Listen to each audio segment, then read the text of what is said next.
Hello, welcome back to another fantasy football video. I hope everyone is doing fantastically well. Here with a wildcard draft over the international break and what has been a hectic summer transfer window, and the new news obviously that Cristiano Ronaldo now plays for Manchester United has got me very tempted, I'm sure like many of you, to put him in the teams through a wildcard. So if you are new around here, don't forget to hit that subscribe button, hit the like button if you enjoy this style of video. Let's get straight on into this one. So I've kind of populated the team already here with just kind of the dud options, those that don't really need too much discussion. Obviously Sanchez at the minute at the 4.5 million goalkeeper. Not really too much reason to diverge from him. You could go for Ray, you could go Guaita, or even one of the others, but I don't really see, as I say, too much reason to diverge. Duffy and Livramento just kind of placeholders. You know, they do play, which is very handy. Romeo a placeholder and Gunn a placeholder. So getting into the kind of juice of their team, and as I say, the majority of people will be wildcarding right now to get Ronaldo into their squad. So this team is going to be built primarily around getting Ronaldo in, and obviously I think Salah kind of just has to go in there as well. You know, he's been playing very well so far at the start of the season. Looks like Liverpool's a main man. Obviously on penalties, guaranteed for Liverpool. Whether Bruno will actually take the penalties anymore, who knows, but it seems like Ronaldo will most likely be taking those penalties. And I guess another assurance is Trent Alexander-Arnold, 7.5 million, create the most chances so far. And it's not necessarily a case where I think, you know, it's really bad to go without him, but I do think there is a chance that you do miss out. But at 7.5 million, it is very expensive. And if you do want to go for someone cheaper than Trent, then it could allow you to get a lot more out of the rest of your team.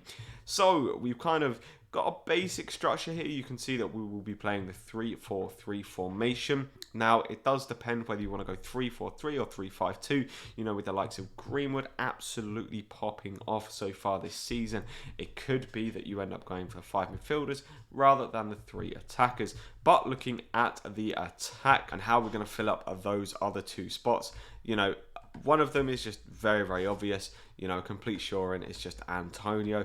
You know, if you're putting a draft without Antonio in, I'm going to be questioning what's going on there. Really, the guy's been on absolute fire so far at the start of this season. So yeah, you just have to get Antonio in there. Now, there is a bit more of a debate about this third striker spot, who you should really be going for. Personally, I really like the look of Calvert-Lewin, at least over the next 3 game weeks, obviously on penalties for Everton, getting some nice few bonus points in there as well. There is a debate between Calvert-Lewin and Patrick Bamford. I just think because Bamford plays the likes of West Ham and Liverpool in the next 3, whereas Calvert-Lewin gets Norwich, Aston Villa and Burnley. Next 3, go Calvert-Lewin, then swap Bamford for game week 7 if you really want him. When Leeds play against Watford at home and Calvert-Lewin and Everton are away to Manchester United, it just seems like a really kind of simple, easy swap to me to do there. Then in terms of the midfield, as I've already mentioned, Greenwood on absolute fire. And I feel like the next spot in the midfield for me is kind of between Greenwood and Jota. And obviously with the kind of news that's coming out that Firmino is injured and could be out for a number of weeks, it would mean that Jota would be assuring to that Liverpool side and probably assuring into our FPL teams. And so I'm going to be going as Jota as my third midfielder. Now it is definitely possible, you know, to go with Greenwood and Jota in this team. There is a little bit of money that you can kind of play about with defense and the rest of the midfield. Now the next midfielder I'm looking at going for is actually Damari Gray from Leicester, coming up 5.6 million. I think he's an absolute bargain. Scored twice already so far this season, and if you've watched those games, you just see his positioning and the attacking style of football that Everton do play. It's either set up for him to get the cross into Calvert-Lewin to score, or for him to get a little slip through on the left hand side and bang it in, as he has on both occasions. And as I already say, 5.6 million just seems like too good of an opportunity to miss up on. Now, a little bit of a warning, I guess, about this. If you're leaving yourself absolutely nothing in the bank, then there aren't really too many players around that price range, maybe only Smith Rowe, that you can go to from Damari Gray. So that's definitely something to consider about Gray, that it's a good idea to leave yourself a little bit of money in the bank so that you can upgrade him at least to a 6 million option, as there seems to be a decent few of them. Then in terms of the final midfielder spot, who's going to be our last playing midfielder? Now for me, it's between two players, between Sarr and between Traore. Traore obviously has an absolutely nutty XG at the moment, but Sarr could potentially be on penalties. So I'm kind of, I'm debating this myself. For now, I think I'm going to go Traore just because of the explosiveness that he does have, and also it would just be so fun to own him, watching him play week in, week out. He literally makes dribbles from within his own half,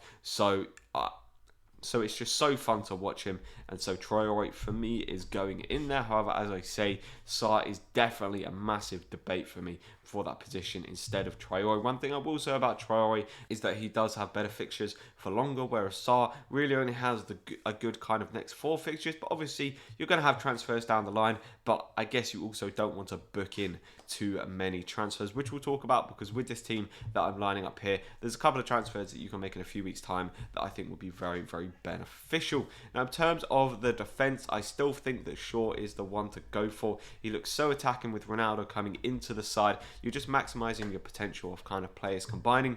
Shaw on corners, going to be whipping the ball into Ronaldo all of the time. And also, even though Manchester United don't have the best fixtures coming up, they do have a history of getting clean sheets against the kind of traditional top 6 sides. And when they get those clean sheets, Shaw very likely to get on the bonus points as well. Although we did see him do that in the last game, I'm sure that he will come good. And we did see him get 2 bonus points for not even keeping a clean sheet in the game before that. So it kind of shows the potential that Luke Shaw does have. Now, in terms of the last defender, for me, it's between 2 players playing for the same team. It's either you go for Rudiger and kind of max out, spend all that 5.5, or you go for Christensen.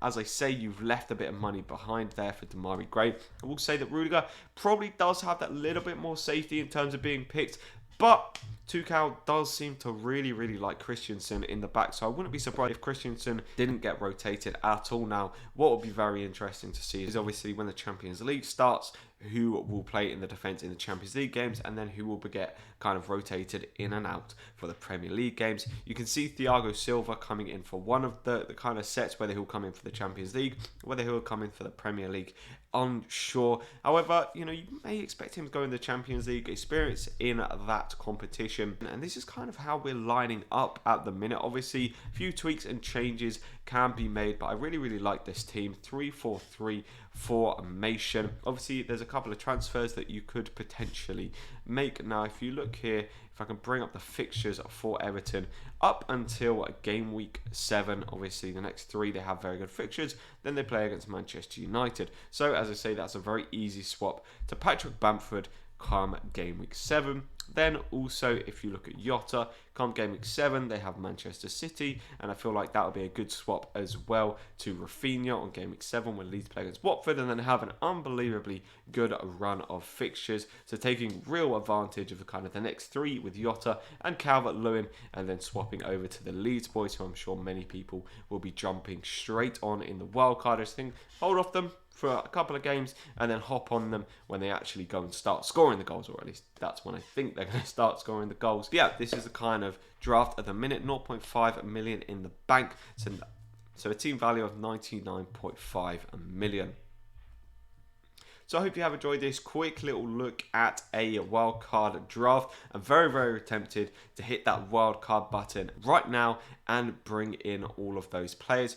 2 things are really persuading me not to. However, I do think I'm going to hold off. We do have plenty of international games coming up where players could get injured, or just, general stuff could end up happening. So I think holding off at least until a couple of days before the deadline. However, one thing that I will definitely be keeping my eye on is price changes. Obviously, I'm trying not to play the game based completely around price, but if you're going to lose out on about a 1 million kind of value, I just don't think it's worth waiting. If you kind of want to, if you're kind of 60-70% going to wildcard like I am, then you may as well just hit that button.